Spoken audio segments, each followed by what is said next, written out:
Anak yang soleh itu anak yang tahu kalau dia seorang laki-laki nanti, secantik apapun istrinya, selucu apapun anak-anaknya, sebanyak apapun harta yang dia miliki, sehebat apapun dia di mata anak buahnya, demi Allah, orang tua tidak pernah menjadi nomor 2 dalam hidup.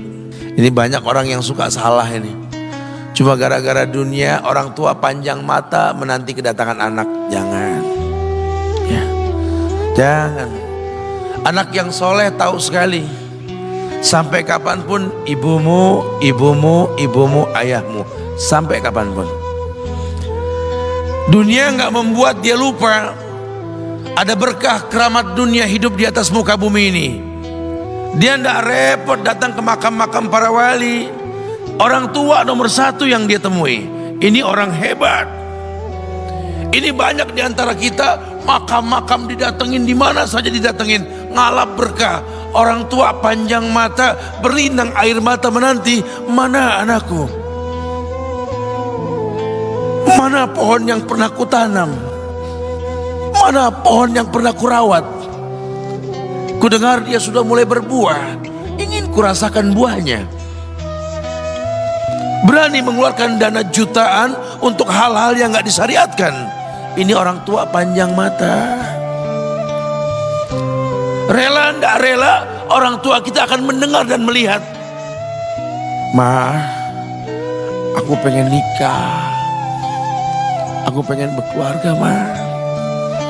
Ya orang tua ya seneng lah. Cuma kalau inget metik buahnya belum terasa, ya ada perasaan kayak gimana gitu loh. Karena dia tahu setelah ini dia akan menikah, bahwa anak orang ada kehidupan yang berbeda yang bakal dia rasa. Orang tua makin hari makin rentan, bukan makin seger. Yang perempuan dibawa orang, ya Allah.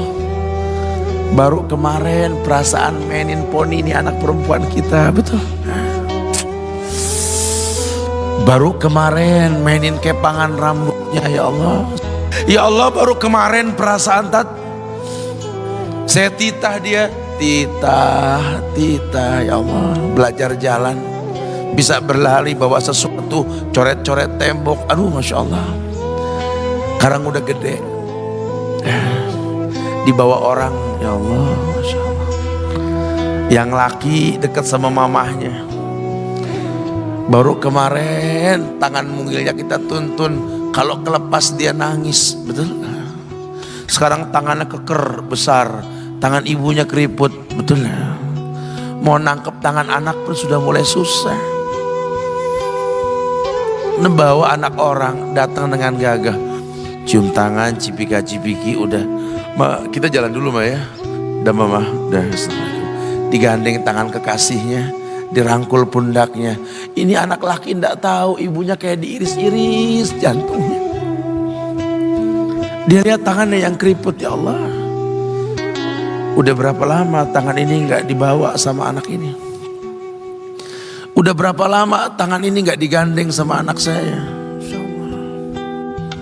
Kita merasa bangga akur merangkul istri kita, ibu kita ngelihat pundaknya. Udah berapa lama pundak ini gak dirangkul seperti itu, ya Allah. Dulu aku berdandan secantik-cantiknya, ku dandankan anaknya, ku bawa di hadapan kawan-kawanku bangga. Lihat anakku. Tapi dia gak pernah berdandan rapi membawa aku ke hadapan teman-temannya. Lihatlah ibuku. Ibunya sudah kebayang, ya Allah, ini anak bakal minta nikah sebentar lagi. Yang wajar kalau orang nanam pohon pengen metik buah, wajar. Ini buah belum terasa, pohon sudah mau dibawa, kebayang tidak? Ya Allah. Mulai dia kebayang. Sehingga rasa-rasa seperti ini menjadi tumpukan rasa di hati orang tua kita, yang nanti pada akhirnya dia pun bakal kembali ke hadirat Allah, kita pun bakal kembali ke Allah, betul? Sementara yang namanya kemuliaan datang dengan cara sabab yang benar. Ridallah fi ridal walidain wa sukhtullah fi sukhtil walidain. Ridha Allah ada di ridho orang tua, murkanya pun sama. Karena semua ibadah yang dia lakukan berujung pada surga. Dan yang paling gampang ketika dia mau menaklukkan dunia, demi Allah, berkah orang tua dulu yang dia ambil. Ini dirasa oleh orang mulia yang Nabi katakan, innahu min ahlis sama, innahu min ahlis sama. Manhu? Siapa dia? Sahabat, manusia yang pernah hidup zaman sahabat tapi nggak ketemu Rasul, yang bernama Uwais Al-Qarni, pemuda miskin pengembala kambing di negeri Yaman. Padang tandus yang dia tinggal di situ, yang dia kesampingkan hidupnya untuk ibunya, untuk ibunya. Tidaklah terucap kalimat satu yang ingin ibunya pengen, kecuali Uwais pasti akan melakukannya apapun, dan ibunya cacat. Apa kata Uwais? Tidak akan pernah terlontar kata dari mulut ibuku kecuali kan kulakukan yang dia inginkan. Masya Allah. Ibunya cacat dan dia menomorduakan diri, yang penting orang tuanya dulu. Hingga satu waktu ibunya berkata, wahai Uwais, ibu sudah tua. Andai kematian mendatangi ibu,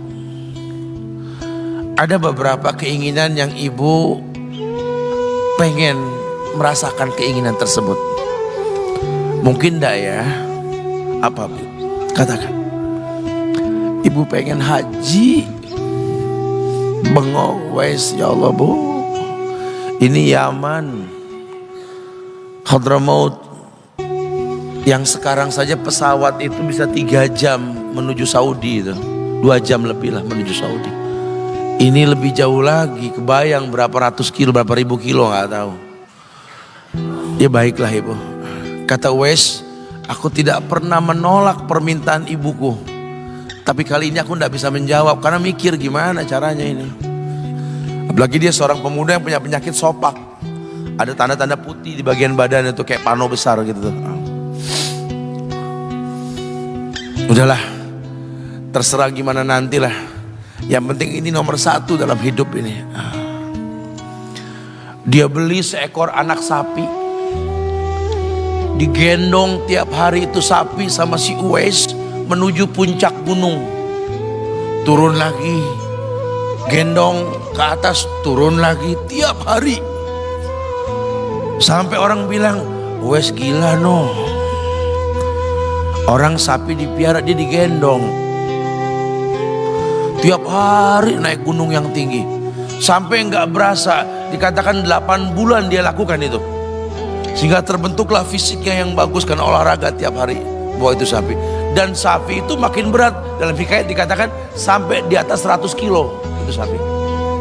Kemudian dia tetap gendong ke atas dan dia yakin, bismillah saya yakin. Sampailah bulan haji, ibu naik ke pundakku, digendong ibunya dari negeri Yaman.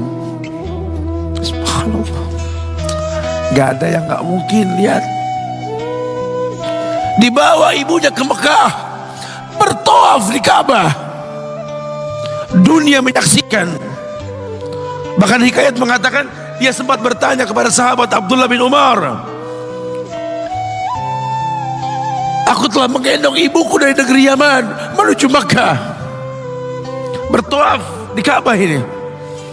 Sudahkah aku membayar jasa ibuku? Apa kata sahabat Abdullah bin Umar? Bahkan satu hentakan napas pun ketika melahirkanmu belum terbayar. Bahkan satu hentakan napas pun ketika melahirkanmu belum terbayar. Dia selesaikan tawafnya. Dia selesaikan tawafnya. Selesai tawaf, dibawa ibunya ke makam Ibrahim untuk sholat 2 rakaat. Selesai sholat, dia angkat tangan, dia berdoa kepada Allah, ya Allah, ampunkanlah ibuku ya Allah. Ampunkan ibuku ya Allah. Masukkanlah dia ke sorgamu ya Allah. Masukkan dia ke sorgamu ya Allah. Ibunya berbisik, Uwais, sudahlah, mintalah pada Tuhanmu ampunan untuk dirimu dan sorga untukmu. Wallahi wahai ibu, Allah ampunkan kamu, Allah masukkan kamu ke sorga, cukup untukku, ridhomu yang kubutuhkan wahai ibu. Lihat, manusia saleh, hasil doa Rabbi habli minas solihin. Lihat, makanya ketika Nabi mengatakan innahu min ahli sama, ini manusia penghuni langit, Umar, Ali, temui Uwais.